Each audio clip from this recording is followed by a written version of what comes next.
você porque começou, veja só!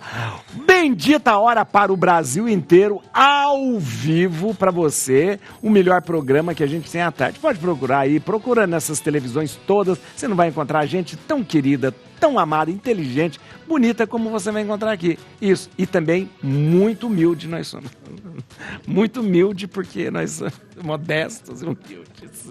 Olha, obrigado você que está participando com a gente, obrigado você que está nos assistindo. Você pode participar com a gente como? Pelo YouTube, é verdade. Você pode assistir a televisão, você pode ver pelo celular, você pode ver pelo computador, mas você pode participar pelo YouTube, youtube.com/bendita hora. Você entra ali e ali no chat, é o lugar que você escreve ali, ó, chat ao vivo, né? Você pode escrever a sua mensagem, a sua pergunta, a sua opinião, a sua dúvida e fazer o pessoal aqui responder para você. Muito obrigado, atenção, apresento para vocês. Olha que mesa mais linda, mais bonita, mais cheia de qualidade. Veja só, Sônia Concílio, seja bem-vinda, muito obrigado. Sônia Concílio é jornalista, radialista, tem um trabalho maravilhoso, mas lançou olha que coisa linda esse livro aqui. Esse livro aqui, Sobrevivi. Olha que interessante. O que li, aprendi e vivi no meu luto. Olha que assunto mais importante e pertinente, né, para a gente conversar sobre o luto. Obrigado, viu? Um trabalho muito bonito, viu? Mas obrigado mesmo. Você passou pelo luto recente. Ainda está no luto, porque o luto é um período. É um período que nos acompanha para sempre, na verdade. Verdade, né? Vai mudando um pouquinho, mas vai ficar com a Mas ele vai ficando ali, né? É o período crítico do luto, ele precisa ser, né, vivido, né? A gente dizia, né? Elaborado, vivido, compartilhado, né? Compartilhado. Essa é interessante. O livro é uma maneira bonita de compartilhar, é verdade. Com certeza. Obrigado, viu, por estar com a gente aqui. Muito obrigado, viu? Doutora Gabriela Nicoleles, olha aqui, olha, nossa cirurgiã dentista de estimação. Obrigada. Obrigado, doutora. Prazer estar aqui também. Muito novamente. bom. Obrigado, doutora. Obrigada. Muito obrigado. Obrigado de achar um tempo. Eu acho fantástico. Vocês conseguem achar um tempo para vir aqui, para estar conosco. Isso é tão, tão importante. Muito importante mesmo. Olha lá, Tiago Maratini, nosso fisioterapeuta aí. Obrigado, fisioterapeuta. Obrigado. Trabalho. Mais uma vez aqui no programa. Doutor em ciências, fisioterapeuta, aí um trabalho maravilhoso. Obrigado, Tiago. Obrigado, padre. Tá sempre. Mais uma vez estar aqui é um prazer. E o glorioso, tô Faustão, né?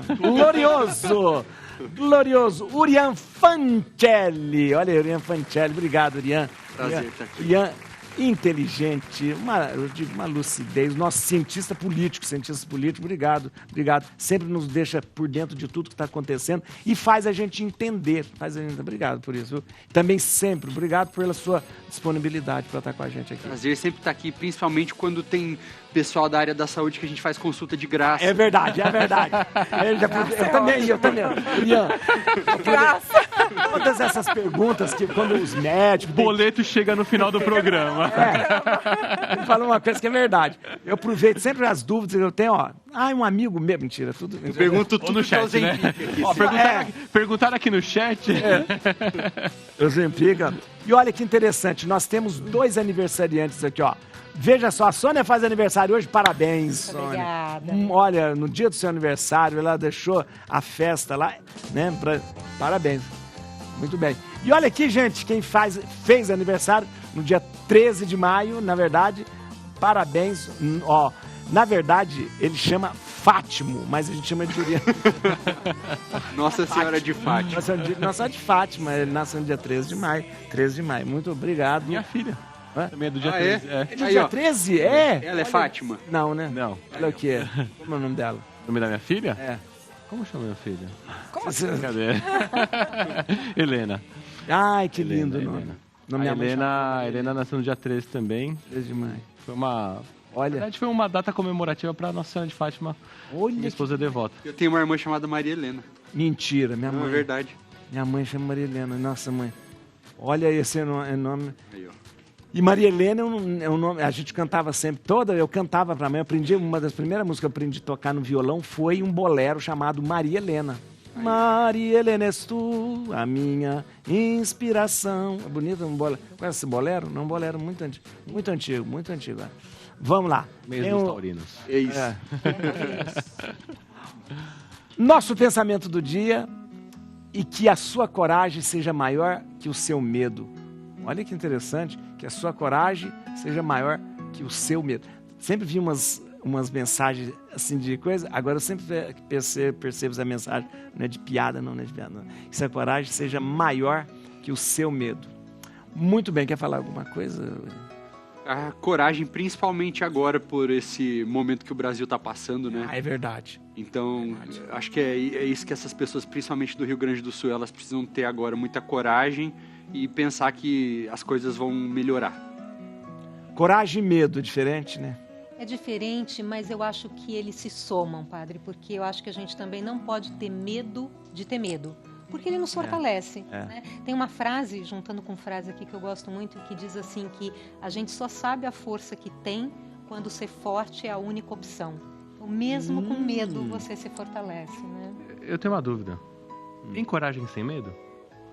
É verdade, né? É Agora, junto. né? Junto, né? É. Diz que não é nos profissionais aí de saúde, não é para a gente fazer alguma coisa com coragem, a gente precisa ser ativado a adrenalina pelo medo, não é? Exatamente. Não é isso? Medo, não é isso? Tem Medo, eles se complementam, né? Sim, eu acho que sim. porque a pessoa enche de adrenalina, se prepara, por causa do medo, né? Se Isso. prepara com a coisa e vai e se lança com coragem. Né? Se arma de coragem. Na verdade, o medo, ele equilibra o seu excesso de coragem. É como nós, quando temos as crianças pequenas, né, é importante que elas tenham medo para não fazerem uma besteira. Mas, ao mesmo tempo, elas vão. Só que o medo é aquela parte que segura a pessoa de... Que dá o equilíbrio. É o que dá o equilíbrio. Equilíbrio. Então, é importante também, mas é aquela história. O medo não pode ser maior Do que que a coragem. Muito bem. Olha que comentário mais interessante. Ivanir Zonta comenta assim: meu Deus, tudo gente bonita, caraca!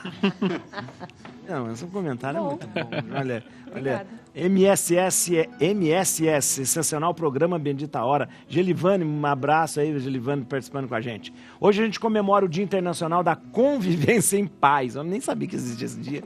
Esse dia da Convivência em Paz, declarado pela ONU. Então, eu não sabia.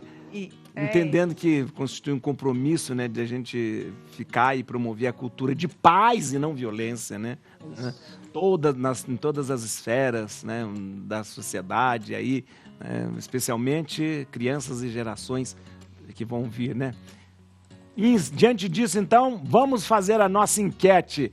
A nossa pergunta é: você costuma propagar a cultura da paz no seu dia a dia?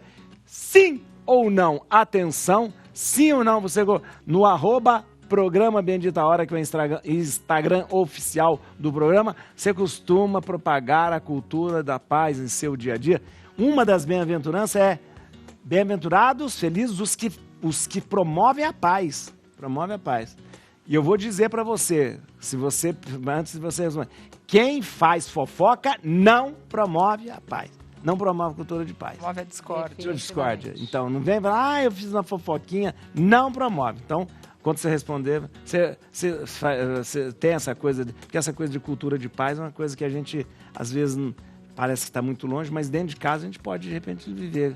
Eu tenho no sentido de, dentro da minha casa, assim, politicamente falando que é um trabalho que eu faço de ajudar a despolarizar, falando sobre fanatismo, não tenho no trânsito. No trânsito, eu seria excomungado se o que eu falo ao volante vazasse. Mas se você não fala pro outro, não tem... Você fala só Eu falo pro você fala pro outro, né? Então todos que passam na minha frente. Agora, a cultura de paz, tem muitas escolas que adotam com os seus alunos a cultura de paz. Porque, assim, desde pequeno, entre as crianças, é muito comum ter briga, desavenças. Aliás, é o primeiro momento que o ser humano ele consegue se relacionar. É no ambiente infantil ali da escola. É verdade. E aí, o que eles ensinam na escola não é que você não vai entrar em conflito nenhum, porque os conflitos estão aí e a gente vai entrar obrigatoriamente. Mas é a forma com que você lidar com aquele conflito, entendeu? E ter isso muito presente, né? Eu acho que a gente se lembrar que tem que promover a paz. Porque quando você lê, fala, puxa, é verdade, será que eu faço isso no meu dia a dia? Então, se a gente trouxer isso mais para a consciência, eu acho que a gente pratica mais também. Eu acho que tinha que ter mais uma questão de gestão de conflito, né? Porque se você não consegue gerenciar o conflito, você não vai ter paz, porque o conflito ele vai vir e ele vai acabar ultrapassando os limites, né? Seja da família, seja do convívio social. Então, um lugar que não se promove paz é a internet, sinceramente. Não. Ali a pessoa se acha que ela pode ligar, que ela pode acusar, que ela pode fazer agora. É um lugar do diabo. Eu sempre falo assim, o diabo, quem inventou o celular foi o diabo. No inferno existe uma central de TI que trabalha 24 horas por dia. O negócio funciona bem. Olha aí, ó. Maria Salomé fala, Padre Juarez, benção, um abraço para todos da mesa aí. A Andréia, esse comentário eu tenho que ler, porque esse comentário é muito relevante. Que programa maravilhoso e com um padre tão lindo. Verdade. Andréia Pereira. Verdade. Eu já volto logo, viu, gente? Espera aí um pouquinho. Muito bem, vamos lá, primeira notícia. Eu tô muito baixo aqui, botado... Ué, é porque é verdade. Ué, que diminuir. Vai ficar mais perto de Deus. Não, essa... Vamos lá. Como a dengue também pode afetar a saúde da sua coluna, entenda. As dores musculares que acompanham a dengue, além da desidratação e inflamação das articulações, pode causar desconforto na coluna. É verdade, Thiago? Médio. Então vamos lá. Bom, na verdade o que acontece é o seguinte, toda e qualquer infecção que você tem de origem viral, ela pode dar um processo inflamatório, né, e liberar toxinas, que essas toxinas elas são inflamatórias ao músculo. Então não é só a dengue, mas qualquer atividade viral que pode acabar desencadeando essas dores na coluna. E aí essas dores na coluna acabam gerando uma sensação de fraqueza, mas não é causada especificamente só por conta da dengue. Pode ser uma gripe? Pode. Essa dor nas costas que a pessoa fala, dor no corpo generalizada? É processo inflamatório. Covid também. Covid deu muito, exatamente. Então, assim, todas as atividades virais, né, quando adquiridas, ela acaba dando essa sensação de cansaço, de fadiga na coluna, e que, na verdade, não é específico de um vírus, mas de todos os vírus. Mas por que na coluna, geralmente? É músculo, né? Músculos mais exigidos. Então, se a gente pensar que toda vez que você está sentado ou que você está em pé, você exige a musculatura da coluna de forma mais intensa, aquele músculo que já está inflamado, ele vai se sentir muito mais do que os demais. Então, é isso que acontece. Né? Por isso que essa sensação de dor.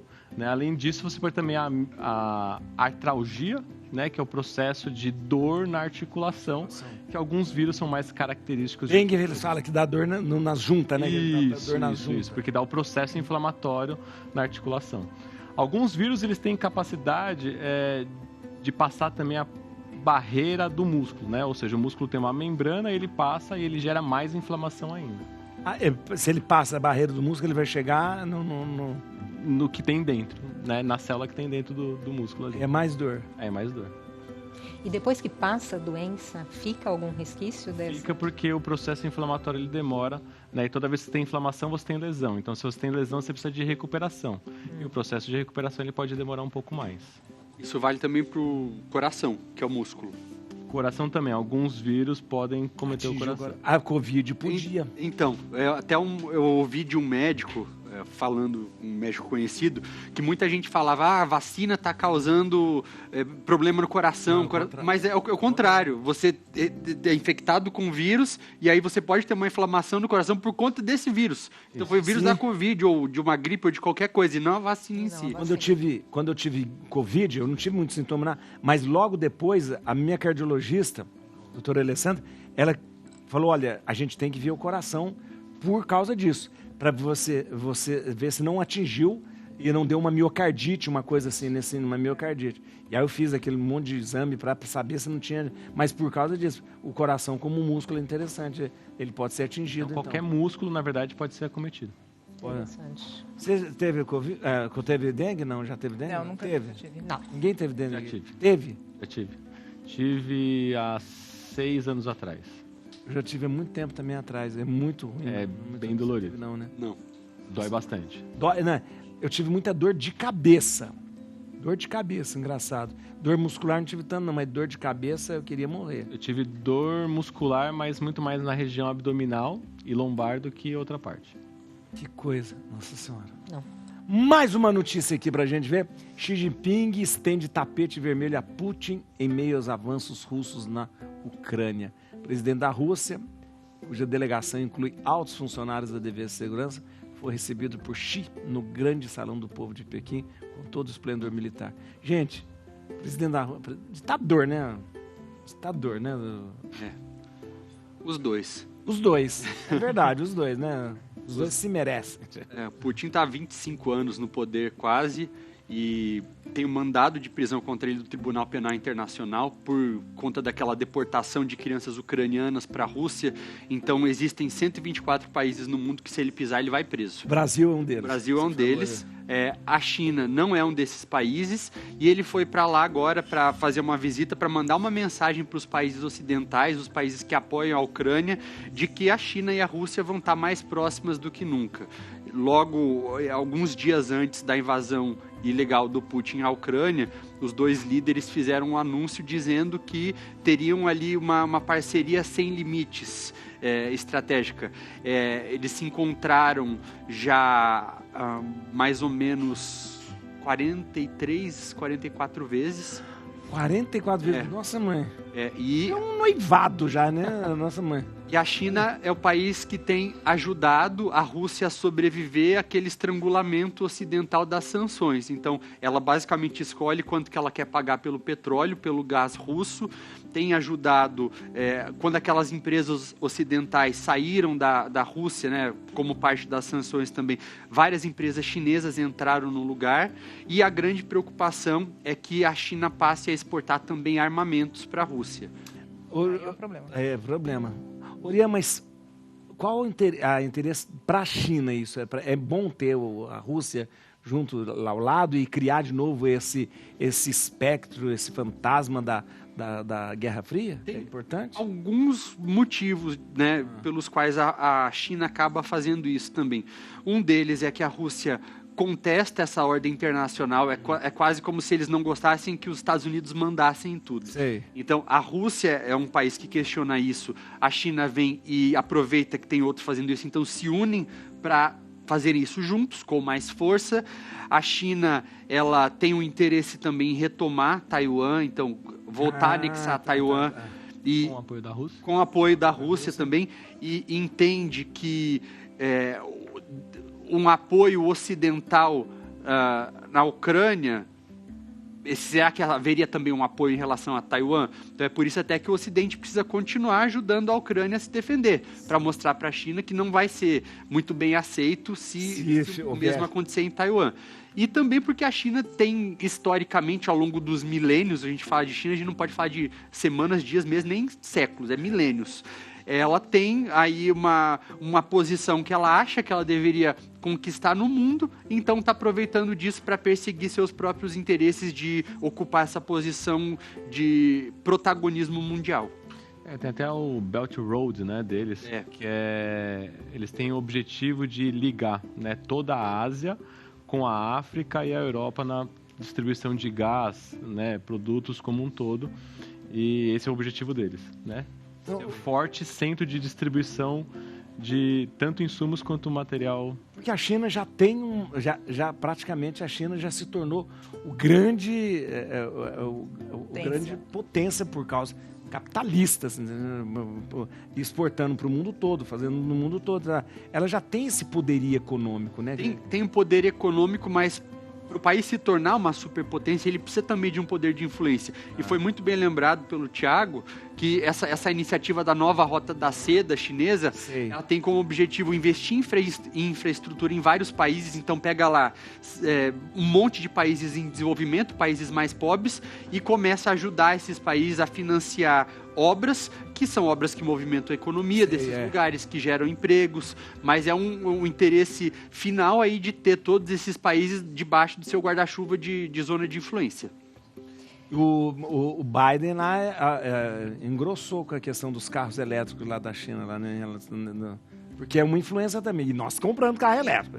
BYD aqui, nós só vê. Mas já estamos parando. Já está parando. Já está parando pelo risco de incêndios e tal. Já tem muitas coisas aí acontecendo. Se você olhar a linha de produção do carro elétrico, né, ele gasta muito mais da natureza, ele polui muito mais do que um carro a combustível fóssil. Então, se você olha assim, a poluição direta, ok, né? O carro elétrico, tudo bem. Mas a produção para você ter uma... ter energia para ter o carro elétrico. Exatamente. E assim, você tem outro problema, né? Onde você vai descartar a bateria? O problema é quando pega fogo a bateria, o carro elétrico ele se queima por total. Inteirinho. Não tem extintor. Qual bateria de celular? Puf. Você precisa simplesmente esperar ele pegar fogo. A única coisa que apaga o carro elétrico em incêndio é uma espuma que nem todos os prédios têm. Então, assim, para você colocar... Você fala de um carregamento lá. Carregamento no prédio. Então, assim, é muito complicado aqui no Brasil você ter um carro elétrico. Primeiro, porque tem vários lugares que não tem onde você carregar. Então, você não vai muito longe com o teu carro. Segundo, que dentro do prédio existe seguros e tal. Os seguros, eles não estão cobrindo. Porque como é que se apaga? A coisa mais interessante do carro elétrico é na Europa, né? Que você usa o carro elétrico da queima do carvão para gerar energia. Você queima o carvão, polui... Mas aqui a nossa energia também não é... Hidrelétrica não é tão santa, não, porque... O impacto ambiental porque o impacto ambiental é grande. Mas, então, você sabe que eu trabalho há muitos anos com essas questões de sustentabilidade, né? Toda a minha carreira ali. E é interessante ouvir essas coisas, porque, na verdade, a gente está falando de transição. É verdade. É isso, é um modelo que a gente tem que sair de um modelo e ir para outro, mas ele ainda vai ser construído. Então, todos esses dilemas, o carro elétrico polui mais ou não, o vidro, né? O vidro eu gasto água para lavar. Será que ele é melhor do que o plástico que eu jogo fora? É interessante. Então é muito Eu gosto complexo. bastante dessa informação, dessa afirmação que você traz, Sônia. Sim. Porque é justamente isso, assim, pode não ser perfeito, mas é um caminho e é uma busca para se melhorar, porque do jeito que está não dá para ficar. Não, e a gente tem que ir para esse caminho, porque a gente está fazendo uma transformação de modelo, quer queiramos ou não. Interessante isso. É um modelo que tem que considerar ambiente e pessoas no seu funcionamento. Só o financeiro não basta mais. E é por isso que a transição é cheia de dilemas mesmo. Eu estava falando da China, botei o carro elétrico aqui. E o assunto virou carro elétrico? Virou carro elétrico. E a bateria ela vai ser trocada em breve, porque essa bateria já não funciona. Né? E a bateria custa mais caro, quase que diz que mais da metade do carro é a bateria. Porque eles falam que não vão ter nem segundo e nem terceiro proprietário, porque em 5 anos acabou a bateria. E aí pronto, você joga fora. Você comprou hoje, daqui 4 anos o teu carro vai valer sucata. Não, e mais, né? A nova geração não quer ter o carro. Quer compartilhar um carro. Então também você tem entra essa coisa até também, no setor do negócio. Do negócio de carros, é verdade. Por isso que eles vão mudar a bateria, para tentar viabilizar essa história do carro elétrico aqui no Brasil. Afinal, vai tirar a bateria e botar um motor. Não, vai trocar o tipo de bateria, porque agora é o lítio, né? Então é o lítio, né? Bem, olha, vocês falaram tanto de carro elétrico que a gente vai pro intervalo. Olha, Sônia, escolhe uma música pra gente terminar o programa. Uma música que você gosta. Uma música que você gosta. Depende de nós, Ivan Lins. Depende de nós. Olha, muito bem. Depende de nós, Ivan Lins. Depende de nós. Não é essa mesmo? Essa. É isso mesmo. Depende de nós. Muito bom. Ela foi na hora. Isso mesmo. Muito bom. A gente vai terminar o programa, então, com essa música. A gente vai para o intervalo. Voltamos bem rapidinho para continuar a nossa conversa aqui. Estamos de volta aqui no Bendita Hora. Estamos tomando café. O café mais gostoso, porque é café com açúcar e muito açúcar. Eu e a doutora Gabriela sabemos tomar café, porque nós tomamos com açúcar. E assumimos. Pela diversidade. Pior é as pessoas que não gostam e não assumem que gostam de café sem açúcar. Verdade. Isso é. Algumas pessoas que eu conheço aqui. Estão com açúcar. Vamos lá, tem mais uma notícia aqui pra gente. Projeto prevê atendimento odontológico especializado para pessoas com deficiência no SUS. Procedimentos rotineiros e estrutura física dos consultórios deverão ser adaptados. Olha que interessante. Doutora Gabriela, aliás, existe atendimento, funciona atendimento odontológico no SUS? Sim, funciona. Assim, com essa notícia, a gente precisa entender que esse projeto, o que é um projeto de lei? Ele vai tentar, ele obriga todos os lugares no SUS, todos os atendimentos médicos odontológicos a terem essa estrutura para atender os pacientes especiais. O que a gente classifica pacientes especiais? Pacientes com alto grau de autismo, alguma deficiência, cardíacos, pacientes que tiveram, crianças, adolescentes que tiveram anóxias cerebrais e realmente, assim, não conseguem nem se locomover, se falar, problemas mentais, paralisias cerebrais, ou seja, são pacientes gravíssimos ou não tanto, mas que necessitam de atendimento especial. E esse atendimento especial feito pelos dentistas em consultórios, esses consultórios, eles precisam ser adaptados para receber essas pessoas. Porque você não consegue atender um paciente desse num consultório comum. Ah, tem que ter uma adaptação. Tem que ter uma adaptação. Por exemplo, o carrinho onde ficam os seus instrumentos, tem que ter a posição certa, tem que ser atrás do paciente. Muitas vezes o paciente com algum tipo de paralisia cerebral, ele tem uma escoliose muito avançada. Então, assim, você vai colocar aquele paciente na tua cadeira odontológica, ele não vai caber. Então, existem espumas que protegem aquele paciente, que você molda o paciente para ele se sentir um pouco mais confortável. Tem pacientes, por exemplo, que não saem da cadeira de roda. Como é que você atende um paciente desse? Atende na cadeira de roda? Então, tem alguns lugares em São Paulo, como, por exemplo, o CAP, onde a minha amiga a Fabiana trabalha, a esposa do Márcio, um grande amigo meu. Ela é uma dentista concursada, né? E ela atende no CAP que fica na USP. Então, são atendimentos de graça, que lá, quem é cadeirante e não consegue sair da cadeira, nem com auxílio, né, de alguém, eles conseguem colocar numa plataforma, e essa plataforma, ela deita um pouco, 45 graus, para o dentista ir lá atender esse paciente. Porque, assim, ele pode ter um problema de canal, ele pode ter um abscesso, os pacientes, eles precisam de atendimento. Então, assim, eu diria que 90% dos pacientes especiais são tratados em consultórios particulares, em consultórios do SUS. Tem muitos consultórios no SUS que recebem esses pacientes, mas não são todos. Por isso vem o projeto de lei para que seja obrigatoriamente em todos.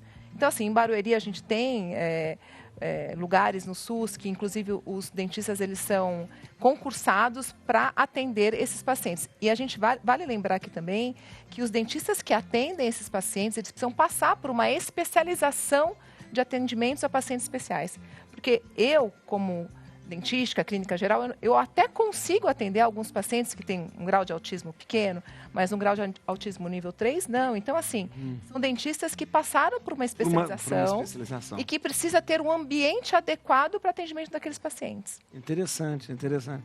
Interessante que há uma preocupação do SUS em relação a isso, né? Sim, a gente tem muitos lugares no SUS que atendem, mas não são todos. Então, assim, a gente precisa se informar. A gente tem o CAP na USP, que é um atendimento gratuito, tem muitas clínicas particulares, mas, assim, existe consultórios odontológicos preparados para atender. E como você fala que o profissional tem que passar por uma formação, tem sim, porque é diferente a relação. Por exemplo, você fala com uma pessoa, abre a boca e mantém a boca aberta.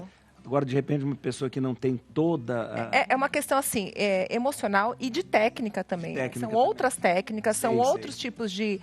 Você vai anestesiar de uma forma diferente, enfim, é uma especialidade. Tanto que quando o dentista que trabalha no SUS atendendo os pacientes especiais, eles prestam esse concurso e eles precisam apresentar a carteirinha de especialista em atendimentos especiais. E é difícil achar. Eu tenho uma paciente, por exemplo, que ela até pediu orientação para mim se eu conhecia algum dentista, né, que atendesse pacientes, né, na característica dela. E eu falei assim, olha, não conheço. Que coisa, olha que coisa, tá vendo? E o que eu acho que é muito bom nisso é que a gente está falando de inclusão, né? A gente está falando de incluir o diferente, né? Que é uma discussão totalmente colocada. Então, muito, muito bacana ver isso e tomara que avance, né? Não, e avança, assim. Esses meus colegas, assim, eu tiro o chapéu para eles, porque é um atendimento, assim, muito difícil, não é simples, assim como atender crianças, né? É diferente também, né, criança? E, assim, a pessoa que se dedica com esse tipo de atendimento, praticamente ele faz isso de segunda a sexta. Sim. Ele não consegue misturar. Entendo. Então, é uma pessoa que nasceu para atender os pacientes especiais. E eu tiro meu chapéu e admiro. Bacana demais. Interessante. Espero que vá para frente, né? E que realmente seja... É isso. Verdade. É interessante, essa atenção maior com a pessoa com deficiência, a pessoa que tem uma necessidade especial, está cada vez mais se popularizando, isso é muito bom. Lá na minha paróquia, as catequistas estão fazendo um curso agora para acolher as crianças na catequese que tem autismo, que tem alguma necessidade especial, mas precisa dessa formação. Tem a catequista lá, Solange, que ela está fazendo uma formação profunda para da catequese para crianças com autismo. E assim, eu diria que 90% desses pacientes conseguem ser atendidos nas clínicas, né, especializadas. Esses 10% que não conseguem, porque são muito avançados, vai por uma cirurgia, uma anestesia geral. Anestesia geral para poder fazer todo... É verdade. Eu falo que esse tipo de projeto inclusivo é a verdadeira essência do que deveria ser a democracia, né? Então. A democracia não é vontade da maioria, mas é um regime que transforma as visões populares em políticas públicas ao mesmo, e aqui vem um detalhe, ao mesmo tempo em que protege os direitos individuais, ou seja, os direitos das minorias, porque essas minorias sozinhas, elas não têm poder ou capacidade de eleger um representante que vai cuidar apenas dessas minorias. E mesmo quando elegem, quando essa pessoa chega lá, também está sozinha. Verdade. Então, na democracia ideal, são projetos como esse, nos quais todos cuidam de todos. Todo mundo cuida de todo mundo. Interessante essa reflexão, porque senão a maioria que vai mandar nunca teria representado ali a minoria. Né? Verdade, é interessante. E a gente precisa divulgar isso. E o que a gente está fazendo aqui é um serviço público para a população, que muitas vezes a população não sabe. Não sabe. Isso mesmo. É verdade. Então tem que buscar. A Laide Jarreta, ela falou assim, amo esse programa, hoje mais ainda por essa mesa composta de tanta gente linda e inteligente. A Laide Jarreta. Jarreta, olha que sobrenome. Jarrete, o jarrete do cavalo. Jarrete do cavalo é o tendão do cavalo. E é uma arma que os assírios usavam. Os assírios, quando eles iam fazer uma incursão, eles primeiro iam nos cavalos dos inimigos e cortavam o jarrete. E os cavalos não podiam. Então, vamos lá, mais uma notícia aqui. O Urian escreveu um livro muito interessante, eu recomendo que leiam, chamado Negacionismo e Populismo. Ao contrário. Populismo e Negacionismo. Isso. Populismo e Negacionismo, né? E, vamos lá. O negacionismo climático de Eduardo Leite. Após flexibilizar a legislação ambiental, privatizar a empresa de saneamento e fechar centros de pesquisa ambiental, o governador tenta se distanciar da responsabilidade pelas enchentes no estado. Teve mesmo flexibilização de normas ambientais lá, Urian Fancelli? Eu acho que, primeiro, é muito importante a gente definir negacionismo para falar de qualquer outra coisa depois. Isso mesmo. Negacionismo é a ação de você selecionar certos fatos, ao mesmo tempo em que você ignora outros fatos igualmente relevantes, para defender aquela sua visão de mundo ou, né, a sua própria ideologia. Ou seja, tudo que me agrada, eu mantenho, aquilo que vai contra a minha visão de mundo, eu vou refutar. Isso. Não é o caso. Não tá? Você pode ter tido flexibilizações em alguns momentos, como houve em outros estados brasileiros também, mas não é o caso de você chamar ele de negacionista é um exagero. É um exagero, até mesmo porque a gente teve um exemplo ao longo dos últimos 4 anos do que foi um governo negacionista de verdade. Sim. Bolsonaro. Saiu um estudo falando que as 10 cidades mais desmatadas pelo INPE, né, o foi de pesquisas espaciais, as 10 cidades mais desmatadas eram também as cidades onde mais ocorreram incêndios na Amazônia. O que o Bolsonaro fez? Demitiu o Ricardo Galvão. Que é um grande cientista. Que hoje é presidente do IBAMA. Sim. Não, do CNPq. CNPq. O Rodrigo Agostinho, que é do IBAMA. E, então, assim, você querer chamar de negacionista alguém... detalhe, quem escreveu isso aí foi um deputado estadual do PSOL. Então, é completamente tendencioso você chamar de negacionista alguém que coloca na agenda privatização. Então, você está querendo... você é contra o conceito de privatizar, ideologicamente falando, e você coloca tudo no mesmo pacote. Privatizar muitas vezes faz sentido, sim. Não sempre você não pode deixar populações desamparadas que vão precisar daquele serviço público que é essencial. Então, eu achei bem tendencioso isso. E não acho que contribui para a despolarização do Brasil. Porque o grande problema de quando acontece alguma coisa grande, tragédia, assim, é você começar a procurar culpado. Isso é uma coisa ruim também. Procurar culpado, assim, ó. Quem é que nós vamos culpar agora? Por mais que ele tenha flexibilizado, né? Ele realmente flexibilizou para uma situação específica, mas por mais que ele... será que realmente o que aconteceu foi culpa da flexibilização que aconteceu há 2 meses atrás? Então, eu acho que assim, a gente tem que tomar muito cuidado com títulos, né? Como jornalista. Então, é verdade. Título vende, aí quando você lê a matéria é diferente, ali claramente é uma opinião, né? Mas isso me lembra um pouco, me traz um pouco, a gente falou agora há pouco de transição, né? Quando a gente fala de mudanças climáticas, de aquecimento global e todas essas questões, a gente vai passar por momentos de decisões difíceis. Exemplo, Rússia invade a Ucrânia, cria uma crise de energia global e temos que ligar termoelétricas para aquecer as pessoas. Liga ou não liga? Liga. Porque é mais importante... Claro, vai emitir gases de efeito estufa, vai retardar um pouco o que a gente precisa fazer, mas são decisões difíceis que precisam ser tomadas. Então, eventualmente, ele pode ter tomado algumas decisões, mas não quer dizer que é um negacionista, enfim, acho que tem que olhar com muita calma. Nem que é a causa primária da isso tenha sido decisivo para que tudo isso tenha acontecido. Afinal de contas... o efeito somatório, né, da degradação ambiental... Efeitos somatórios de décadas. Exatamente. Não é de 2020 para cá. Bem é lembrado, doutora, porque é o seguinte, a visão, quando a gente fala de clima, o clima não responde uma mudança em pouco tempo. Não é isso, né? Exatamente. Ou seja, você veja a dimensão que nós temos no planeta. É igual, eu brinco que o clima é como a saúde. O que você fez há 10 anos atrás, você vai pagar agora. É isso, mas leva tempo. Então, são ações que você, há décadas, até o quê? 50 anos, 100 anos que você já vem fazendo, que vai refletir agora. Não é como se fosse uma coisa assim, eu mexi nisso aqui deu aqui. Não, leva muito tempo. Então, você não responsabiliza uma pessoa porque... uma coisa foi feita há 30, 40 anos. Até porque a responsabilidade acho que é de todo mundo, inclusive quem está em casa hoje. O que você tem de consumo realmente é o que você precisa? Ou você tem um consumo excessivo, que você faz uma produção excessiva e que isso vai poluir de forma excessiva? E eu acho também que a gente olhar com os olhos de hoje o que acontecia há 30 anos não é justo. Né? O que a gente fazia e consumia há 30 anos, hoje fica inviável. A história é desonestidade isso. Você, com seus olhos, hoje julgar aquilo que aconteceu. Tem o fato também de que o que acontece lá agora não é apenas consequência do que aconteceu lá, mas sim das ações ou das inações do resto do planeta também. A chuva lá não vai aumentar pelo tipo de política que aconteceu lá apenas. Então isso é importante estar muito claro que tem sim uma responsabilidade de todos. E outro fator também é a banalização de certos termos, né? Porque quando vier um negacionista de verdade, como era o caso do Donald Trump nos Estados Unidos, que tira os Estados Unidos do Acordo de Paris, que é o acordo ambiental mais importante feito até hoje, porque ele tem a capacidade...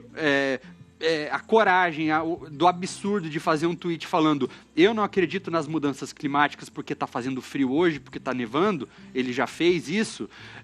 Então, o que você chama uma pessoa dessa se você chama um governador do Rio Grande do Sul de negacionista?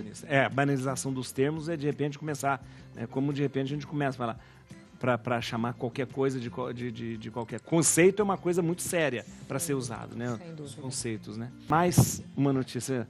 Até que ponto é necessária uma lei que proteja a liberdade de imprensa no Brasil? Talvez seja o caso de se começar a pensar nisso, porque as ameaças à liberdade de expressão têm aumentado no mundo todo e certamente vão aumentar também no Brasil. Adverte Lins da Silva. Esse negócio de liberdade de expressão tem sido confundido muito e todas as vezes com o negócio de que você tem um direito supremo de dizer e fazer o que quiser. É o grande problema. Não é liberdade de expressão a ofensa, não é liberdade de expressão a mentira, não é liberdade de expressão as fake news, isso não é liberdade de expressão. Então a gente tem que ter um cuidado muito grande, porque na conta da liberdade de expressão a gente faz o que quer, e não é isso. Exato. Existe nos últimos 17 anos consecutivos uma queda das democracias no planeta. Isso é em grande parte por conta da ascensão de regimes extremistas, vamos colocar aí tanto extrema-direita quanto extrema-esquerda, tudo que é extremo não é bom. E isso, a liberdade de imprensa, principalmente, ela precisa sim ser resguardada, é algo que foi aprovado recentemente no Parlamento Europeu, e é fundamental que isso aconteça, porque... Quem de nós... Tem muita gente que gosta de ficar atacando a imprensa, né? A imprensa petista, a imprensa bolsonarista, a imprensa não sei o quê. Mas quem de nós temos a disponibilidade e o conhecimento técnico para ficar em Brasília o tempo inteiro fiscalizando para o que acontece. É algo que o jornalista foi treinado para fazer. Fazer investigação, cruzamento de dados. Ele pega, vai lá no portal da transparência, cruza com aquela informação que aquele deputado, que aquele político passou para ver se aquilo é realmente verdade. Então, sim, a imprensa é um pilar insubstituível para qualquer democracia funcional e que precisa ser protegida. Agora, isso não é o mesmo do que você permitir também desinformação. Isso. Desinformação. Até por isso, né? E obrigada por falar assim, da minha profissão, maravilhoso ouvir. Eu acho que, assim, extremos, sem dúvida, padre, que foi o que o senhor colocou, né? Quer dizer, não é mentira, isso não é liberdade de imprensa, e jornalista, que é jornalista mesmo, é aquele que olha os dois lados de qualquer história. Que vai, né? pergunta, exatamente, como, tudo isso. A gente aprende isso no banco da faculdade.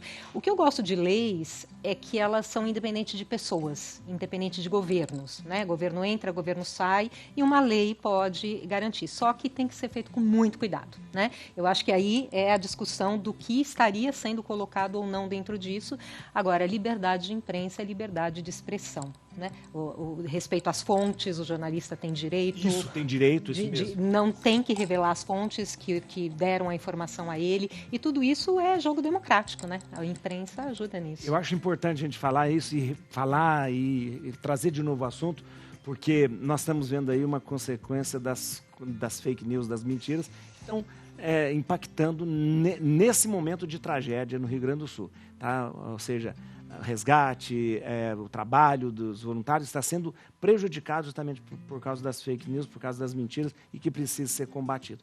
Isso é importante. Quando combater, a gente diz assim, onde é que eu vou buscar notícia? Eu vou buscar notícia do jornalista. O problema aqui hoje é que todo mundo faz um canal e bota lá um jornal, compra um programinha, né? Ele vira um jornal não sei o quê, jornal não sei o quê, jornal não sei o quê. E aí começa, essa fonte é do jornal tal. Que jornal o quê? Nós temos canais oficiais e jornalistas são sérios. Como a Sônia está falando, o jornalista vai, ele pergunta onde, como, por quê, quando e tal. 5 perguntinhas básicas do jornalista. Então, e depois ele só vai falar depois dele ouvir as duas partes. Exatamente. E padre, tem uma coisa, o Fórum Econômico Mundial todo ano publica um relatório de riscos, ouvindo especialistas de riscos do mundo todo sobre quais são os riscos que vão impactar os negócios. Ele faz isso há quase 20 anos. Pela primeira vez este ano, fake news, desinformação é o primeiro risco que o Fórum Econômico Mundial colocou para os negócios. Primeiro risco. Primeiro risco. Então, a fake news, a desinformação, eu falo que tem o poder de destruir tudo que a gente conhece.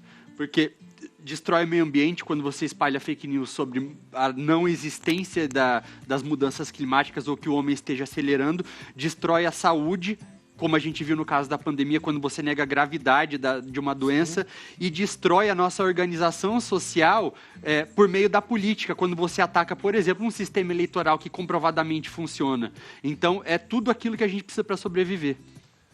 Muito bem. Ai, gente, eu tenho que ler isso aqui. Porque é o seguinte, primeiro eu quero falar sobre assim, Maria Irailde fala, abençoada tarde, eu moro em Atibaia, eu gostaria de saber do endereço para eu conseguir o atendimento que a senhora comentou. Do CAP. Do CAP, né? O CAP geralmente tem... O CAP, ele fica dentro da USP, da Faculdade de Odontologia da USP. Tá. Então você se direciona até a Faculdade de Odontologia da USP e lá tem o setor do CAP. Tá bom. Tá? Ele existe há 35 anos. Ótimo. E é gratuito para pacientes especiais. Ótimo. Então, e ela falou, muito obrigado, gosto muito dele. Ela falou, meu marido também se chama Juarez. E ele é maravilhoso, ser humano. Ótimo. Então, olha, agora eu quero falar... Urian, muito bom que eu vou falar do Urian aqui. Quando me xingam, eu falo quando me xingam aqui. Mas quando xingo o Urian, eu também falo. Calha a boca desse moleque. Mas eu tô acostumado. Cala a boca desse moleque. Ele tá falando. Então, aí, gente, é culpa do Bolsonaro. Não dá pra falar que é culpa dele, mas que ele tá bem quieto e não falou nada até agora, tá bem escondidinho. Não, eu falo, todo mundo que xinga aqui, se me xingaram, acabaram comigo aqui. Eu também falo, você não liga não de xingar também aqui não, né? Eu sou xingado o tempo inteiro por todos os lados. Então eu sei, por isso mesmo. Mas olha, então, deixa eu ver se... Vamos lá. É o seguinte, Próxima... a gente tá falando negócio de fake news. Não, ontem, a gente tá falando de imagem aqui, ó. Imagem de helicóptero da Havan resgatando pessoas foi feita por inteligência artificial. Isso aqui é uma coisa falsa, tá vendo? Uma imagem que mostra um helicóptero com o nome das lojas da Havan salvando desabrigados, uma área urbana alagada, foi criada por inteligência artificial. A imagem que remete às enchentes do Rio Grande do Sul está circulando nas redes sociais, no Twitter, né, e no Facebook. Aqui, ó. É uma imagem falsa, tá aí, né? Tá uma imagem falsa. É muito triste porque, de repente, a imagem de inteligência artificial dá pra gente ver. Uma pessoa, um pouquinho com um olhar mais acurado, consegue ver que é falso, né? Mas a maioria das pessoas não vê. O que existe nisso de produzir uma imagem falsa é muito sério, muito perigoso, né? Me surge uma dúvida agora, né? Aproveitando que tem jornalista aqui, né? Pessoal que fala um pouquinho de política. Essas imagens falsas, né? Essas informações falsas, elas não se dão muito por falta de credibilidade, muitas vezes, da imprensa, que foi perdendo ao longo dos anos a capacidade de discernir e mostrar os dois lados de uma mesma vertente? E que acabou se polarizando muito do que era certo e do que era errado? Não, eu acho que isso é um outro viés, esse é um outro caminho, né? Quer dizer, hoje a gente tem muito mais recursos para criar, por exemplo, uma fake news, uma inteligência artificial. Eu acho que a imprensa... Eu não gosto muito das verdades absolutas, sabe? Quer dizer, a imprensa perdeu a credibilidade. Eu acho que, assim, tem os maus jornalistas e bons jornalistas. A imprensa correta, e aí eu sempre digo, procurem as fontes mais tradicionais, que elas, né, têm ali todo um lastro de verdade, e a imprensa que, infelizmente, Mas é que às vezes eu vejo assim, que nessa sério. Imprensa tradicional, muitas vezes, ela está carregada de viés. Né? Viés ideológico. Mas vezes... eu posso... Eu acho que assim, o ser humano é carregado de viés. E aí eu acho que cabe ao veículo... eu acho que cabe ao veículo regular um pouco isso. Eu acho que a imprensa até tem, mas deixa eu concluir antes de você me julgar, Sônia. Eu? Por que eu julguei? Não, porque no final você vai ver que a gente concorda. Mas é que quando eu falo essa primeira frase, as pessoas se assustam um pouco. Eu acho que em um aspecto específico, a imprensa tem um pouco de culpa, ponto. Que é o seguinte, em alguns momentos, existe uma busca artificial pelo selo de imparcialidade em assuntos nos quais não há dois lados. Então, o que acontece? Se eu vou... Igual esses programas de debate, que eu sempre tenho que colocar um contra e um a favor. Para dar briga, para dar ibope. Exato. Então, nesses momentos, eu vou colocar de um lado alguém que é um cientista que fala, o homem está acelerando as mudanças climáticas. Quem que é o picareta que eu vou ter que colocar do outro lado para dar uma opinião oposta, sendo que já existe um consenso científico em relação àquilo? Então, a imprensa, muitas vezes, por ter buscado esse selo de sou imparcial, então vou dar tempo igual de falar duas opiniões opostas, nesse aspecto, eu acho que existe sim uma culpa, que foi o que aconteceu no caso da indústria do tabaco, lá atrás, a partir da década de 50, quando começaram a sair os primeiros estudos ligando fumo ao câncer de pulmão, depois a mesma coisa em relação à indústria fóssil e depois, quando saíram os primeiros estudos também ligando a vacina ao autismo. Então, você sempre vai ter um cientista de um lado e quem que vai ser o cara do outro lado que vai ali levantar questionamentos? O debate. Mas olha, eu acho o seguinte, quando você fala imprensa busca, isso é premissa. Olhar os dois lados é premissa de uma profissão, senão eu acho que a gente perde por onde eu vou. Com certeza. Né? Agora, por exemplo, alguns jornais europeus muito respeitados já liberaram o jornalista de ouvir o outro lado do negacionismo de mudança climática. Não precisa mais então, isso é interessante. Isso é muito importante, padre. Então, o jornal, já que há uma premissa, mas você está liberado. Você está liberado, está no manual de redação. Então, é interessante. Exatamente. Já tem uma posição científica de que diz isso. Então, se você quiser, você pode até escutar a opinião dele. Mas isso é uma evolução de uma premissa. Evolução. E isso realmente já está acontecendo. Agora, o que a gente precisa também, as fake news, a gente precisa entender que se ela propaga, é porque tem gente que propaga. Que propaga e que produz, né? Não, mas vamos supor, está produzida, está ali a fake news. Se ela propaga é porque... uma pessoa comum que não seja jornalista e tal, foi e propagou. Então, assim, para você propagar, você precisa minimamente procurar a fonte antes de ficar compartilhando e repartilhando.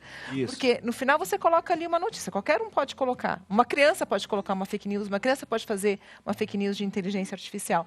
Se você não vê a fonte, você está sendo culpado. Tudo bem, a criança, a base da notícia, a culpada é a criança. Mas se você está propagando, você também é culpado. Não tem Isso é importante, porque Existem locais para você checar notícias. UOL confere, @uol.com.br. Tem os institutos que você pode fazer. E depois, o básico de conferir uma notícia é o seguinte: vai nos canais oficiais. Exatamente. A Folha tá, o Estado tá, o UOL tá. Então, peraí, ninguém tá dando isso. E você fala que baixou um helicóptero, coisa... Deve ser alguma mentira. Não, e a maioria dessas fake news não são feitas por resgatando com não, movimento, também dá para desconfiar muito. Muitas vezes é adolescente. Não é jornalista que faz fake news, porque se for, ele não é mais jornalista. Né? A indústria, a coisa das mentiras, fake news, é uma produção odiosa de pessoas que têm um discurso de ódio. Não é um discurso de ódio. Você produzir uma fake news é discurso de ódio. Eu sempre digo, né, quem produz mentira, quem produz fake news, ou é um sociopata, que ele precisa ser tratado, e esse é um sociopata, ou ele é pago para isso? Não é pago para isso.